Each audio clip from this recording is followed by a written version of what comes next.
Salut à toi joueur. Envie de retrouver tes amis autour d'un jeu, sans choper le Covid et en protégeant mémé?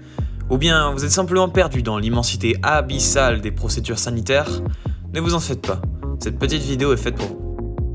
Enfin, avant de commencer, reprenons depuis le début.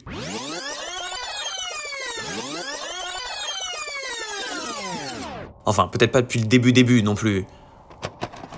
Nous sommes en guerre. Voilà, beaucoup mieux. Je pense ne rien vous apprendre en vous disant que la Covid, c'est avant tout un petit virus qui se transmet par les fluides, et notamment la salive.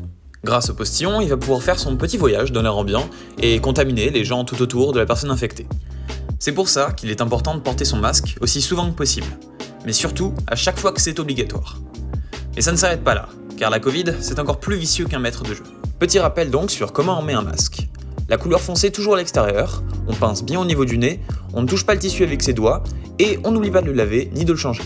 Voici quelques exemples de comment ne pas mettre son masque. Le petit oiseau va sortir. Le maillot de bain. Le « j'ai un petit peu mal aux yeux ». Le 180 degrés. Passons maintenant au lavage de main.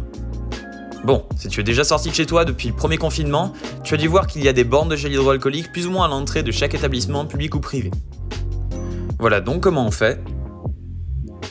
On n'oublie aucune zone. Et surtout, on ne s'essuie pas sur ses fringues après. Sinon, on est bon pour se relaver les mains.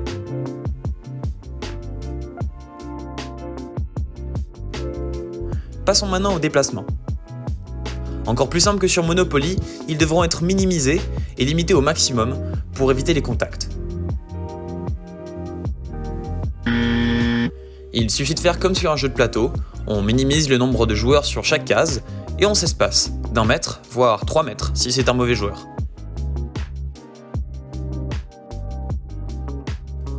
Encore mieux, tu cherches à étancher ta soif, mais la simple idée de te lever et de quitter ta chaise te donne des sueurs froides? Pas de panique. Maintenant les commandes se feront à table, que ce soit pour les jeux ou les boissons, pour éviter au maximum les trajets redondants entre les joueurs. Interdiction aussi de dépasser les chaises. Elles sont placées là, et c'est pour une bonne raison. Concernant les jeux. Même en respectant les règles de distanciation sociale à la lettre, les cartes, les pions et autres tableaux de jeu peuvent faire passerelle pour le virus. Ainsi, un simple loup-garou peut théoriquement infecter tous vos fiefs et camarades. Il est donc important de respecter un délai de 72 heures entre 2 utilisations. La communication et l'échange. Comme au KEMS, c'est primordial. Si jamais tu ressens le moindre symptôme de la Covid-19, le premier réflexe, c'est de t'isoler tant que tu n'as pas fait de test. S'il revient positif, il faut prévenir le staff de la feinte si on l'a fréquenté 5 à 7 jours avant l'arrivée des symptômes. Et à plus grande échelle, toutes les personnes ayant été à notre contact. Voilà, tu es maintenant parfaitement équipé contre la Covid-19. Tu es prêt à triompher et battre tous tes potes à tous les jeux.